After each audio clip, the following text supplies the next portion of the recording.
ओम नमः शिवाय। एक बार हस्तिनापुर नरेश दुष्यंत आखेट खेलने वन में गए। जिस वन में शिकार के लिए गए थे उसी वन में कण्व ऋषि का आश्रम था। कण्व ऋषि के दर्शन करने के लिए महाराज दुष्यंत उनके आश्रम पहुंच गए। पुकार लगाने पर एक अति लावण्यमयी कन्या ने आश्रम से निकलकर कहा, हे राजन, महर्षि तो तीर्थ यात्रा पर गए हैं, किंतु आपका इस आश्रम में स्वागत है। उस कन्या को देखकर महाराज दुष्यंत ने पूछा, बालिके, आप कौन हैं? बालिका ने कहा, मेरा नाम शकुंतला है और मैं कण्व ऋषि की पुत्री हूँ। उस कन्या की बात सुनकर महाराज दुष्यंत आश्चर्यचकित होकर बोले, महर्षि तो आजन्म ब्रह्मचारी हैं, फिर आप उनकी पुत्री कैसे हुई? उनके इस प्रश्न के उत्तर में शकुंतला ने कहा, वास्तव में मेरे माता पिता मेनका और विश्वामित्र हैं। मेरी माता ने मेरे जन्म होते ही मुझे वन में छोड़ दिया था, जहाँ पर शकुंत नामक पक्षी ने मेरी रक्षा की, इसीलिए मेरा नाम शकुंतला पड़ा। उसके बाद कण्व ऋषि की दृष्टि मुझ पर पड़ी और वे मुझे अपने आश्रम में ले आए। उन्होंने ही मेरा भरण पोषण किया।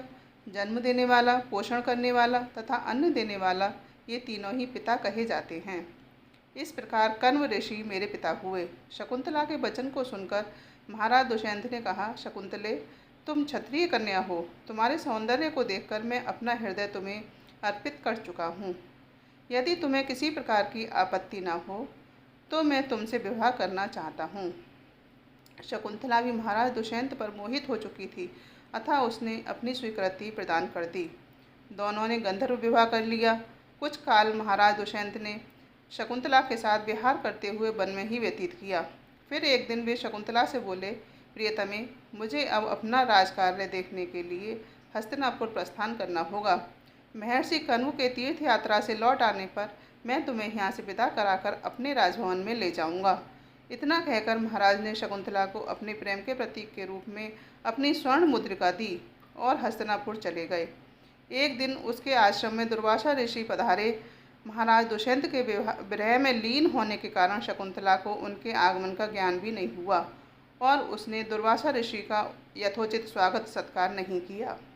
दुर्वासा ऋषि ने इसे अपना अपमान समझा और क्रोधित होकर बोले, बालिके, मैं तुझे शाप देता हूँ कि जिस किसी के ध्यान में लीन होकर तूने मेरा निरादर किया है वह तुझे भूल जाएगा।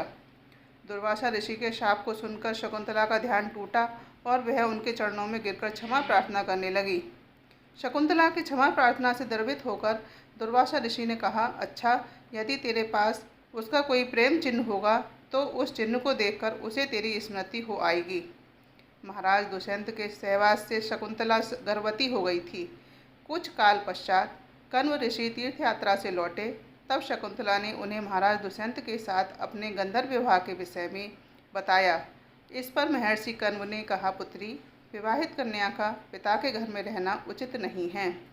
अब तेरे पति का घर ही तेरा घर है। इतना कहकर महर्षि ने शकुंतला को अपने शिष्यों के साथ हस्तिनापुर भिजवा दिया। मार्ग में एक सरोवर में आचमन करते समय महाराज दुष्यंत की दी हुई शकुंतला की अंगूठी, जो कि प्रेम चिन्ह थी, सरोवर में ही गिर गई। उस अंगूठी को एक मछली निगल गई। महाराज दुष्यंत के पास पहुंचकर कण्व ऋषि के शिष्यों ने शकुंतला को उनके सामने खड़ी करके कहा, महाराज, शकुंतला आपकी पत्नी हैं, आप इसे स्वीकार करें। महाराज तो दुर्वासा ऋषि के श्राप के कारण शकुंतला को विस्मित कर चुके थे, अतः उन्होंने शकुंतला को स्वीकार नहीं किया और उस पर उल्टा होने का लांछन लगाने लगे। शकुंतला का अपमान होते ही आकाश में जोरों की बिजली कड़क उठी और सबके सामने उसकी माता मेनका उसे उठा ले गई। जिस मछली ने शकुंतला की अंगूठी को निगल लिया था, एक दिन वह एक मछुआरे के जाल में आ फंसी। जब मछुआरे ने उसे काटा तो उसके पेट में से अंगूठी निकली। मछुआरे ने उस अंगूठी को महाराज दुष्यंत के पास भेंट के रूप में भेज दिया। अंगूठी को देखते ही महाराज को शकुंतला का स्मरण हो आया और वे अपने कृत्य पर पश्चाताप करने लगे। महाराज ने शकुंतला को बहुत ढूंढवाया, किंतु उसका पता नहीं चला। कुछ दिनों के बाद देवराज इंद्र के निमंत्रण पाकर देवासुर संग्राम में उनकी सहायता करने के लिए महाराज दुष्यंत इंद्र की नगरी अमरावती गए। संग्राम में विजय प्राप्त करने के पश्चात जब वे आकाश मार्ग से हस्तिनापुर लौट रहे थे तो मार्ग में उन्हें कश्यप ऋषि का आश्रम दृष्टिगत हुआ। उनके दर्शनों के लिए वे वहां रुक गए। आश्रम में एक सुंदर बालक एक भयंकर सिंह के साथ खेल रहा था। मेनका ने शकुंतला को कश्यप ऋषि के पास लाकर छोड़ा था तथा वह बालक शकुंतला का ही पुत्र था। उस बालक को देखकर महाराज के हृदय में प्रेम की भावना उमड़ पड़ी। वे उसे गोद में उठाने के लिए आगे बढ़े तो शकुंतला की सखी चिल्ला उठी, हे भद्रपुरुष, आप इस बालक को न छुएं, अन्यथा उसकी भुजा में बंधा काला डोरा सांप बनकर आपको डस लेगा। यह सुनकर भी दुष्यंत स्वयं को न रोक सके और बालक को अपनी गोद में उठा लिया। अब सखी ने आश्चर्य से देखा कि बालक की भुजा में बंधा काला गंडा पृथ्वी पर गिर गया है। सखी को ज्ञात था कि बालक को जब कभी भी उसका पिता अपनी गोद में लेगा, वह काला डोरा पृथ्वी पर गिर जाएगा। सखी ने प्रसन्न होकर समस्त वृत्तांत शकुंतला को सुनाया। शकुंतला महाराज दुष्यंत के पास आई। महाराज ने शकुंतला को पहचान लिया।